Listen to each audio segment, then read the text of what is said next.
Hello, everyone, and welcome to the Environmental Dilemma podcast, hosted by me, Jacqueline Gonzalez.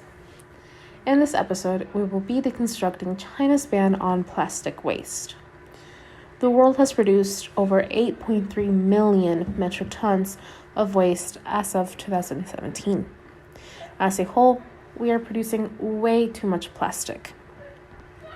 Much of the plastic that is being created is single-use plastic.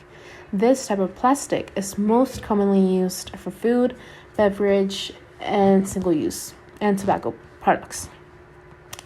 More than 60% of plastic imports that go to China have been from the United States, and more than 70% are coming from Europe. There has to be a place where all of this waste goes. However, countries are now scrambling to find their new plastic dumpster, as China has recently banned plastic waste importations. Single-use plastic is so heavily used that it contributes to more than 61% of global beach litter. A huge problem is that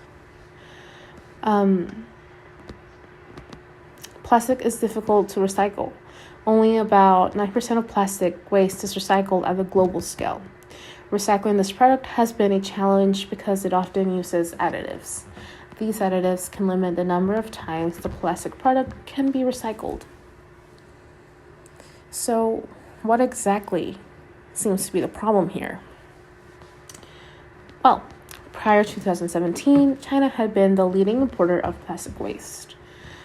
China would take about 56% of the world's plastic garbage and then would recycle that.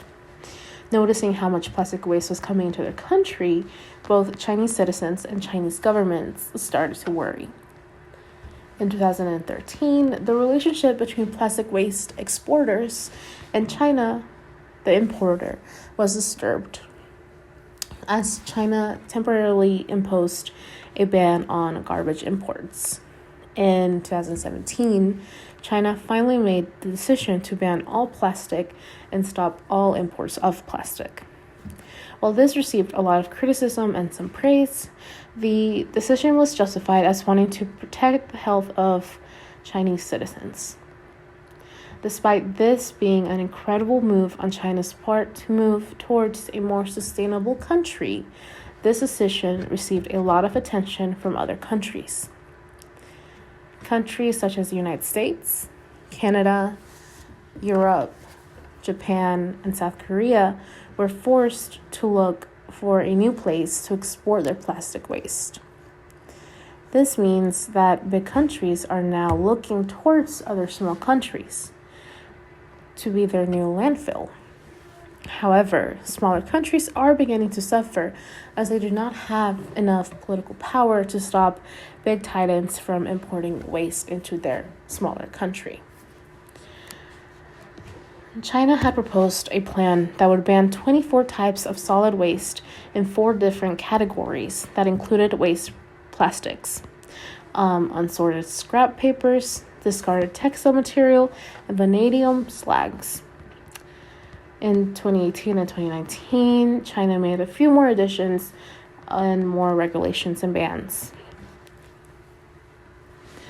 China had a huge impact on the way that the world's waste has been recycled.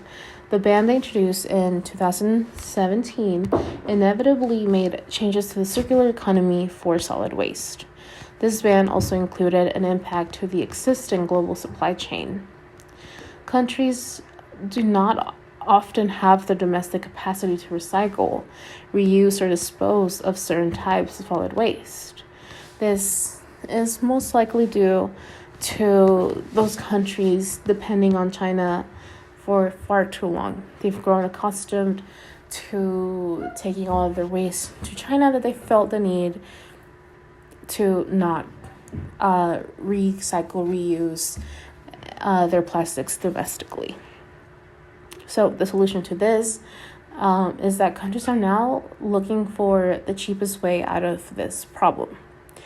Recycling is often too expensive to withstand and support in all parts of the country. So these countries are choosing to dump all of their man-made waste into landfills. This is now becoming a problem because countries are now starting to leave valuable materials in landfills. These materials are often useful and can be recycled and reused, but now that they are in the landfills, they are just being dumped, and it is causing a bigger production of these products. China received some backlash from countries who depended on them for waste disposal. That being said, I do believe that China's decision to ban plastic waste was smart. The world has been producing too much waste, and it is time we stop and realize that this is a problem that needs to be fixed. Countries should actually be following in China's steps and start passing policies that make our lifestyles more sustainable. There are many reasons as to why we need to start restricting the importation of waste and stop producing so much waste domestically. One of the main reasons we need to stop producing so much waste is pollution. This includes both the production of pollution and the product of pollution.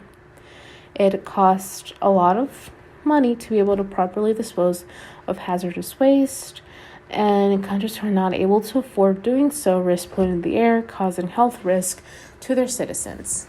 But I do think that this is something that countries need to come together and work with so that everyone is able to have accessible recycling centers, and we are able to reuse a lot of the plastics that we are consuming.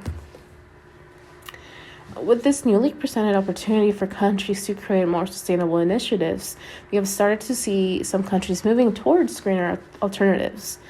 As the world's largest exporter of plastic waste, Europe has made it their mission to launch a plastic strategy and efforts to limit the use of microplastics as well as single-use plastics. This idea of a greener initiative has been brought into the U.S., and some U.S. cities, such as Seattle and San Francisco, have put out their own initiatives to ban plastic as a whole city. China has banned the importation of certain plastics. It used to be the world's largest plastic waste importer, but now countries are scrambling to figure out where they can export their waste. This has caused problems for small countries who have much more lax importation laws. It is causing those countries to enact harsher policies to avoid becoming another landfill for other countries. At the same time, however, this waste ban has allowed other countries to become conscious of their plastic use and look for ways to become more greener and more conscious about their plastic use. Countries have become, or have rather tried to become more sustainable and to limit the plastic use. However, there is still so much work for us to do if we do want to preserve our beautiful planet, and part of that job does come from us, from making lifestyle choices that positively affect the planet, but also it is about reaching out to our local governments, to our state and federal governments, and asking for more greener initiatives. There's so much that we as humans and as individuals can do, but a big part is those big corporations, those big organizations that are damaging our earth, and those are the ones that we should really make sure are doing the best that they can to make our planet more livable for the sake of us and for the sake of all living and non-living things in our planet. Thank you so much for listening.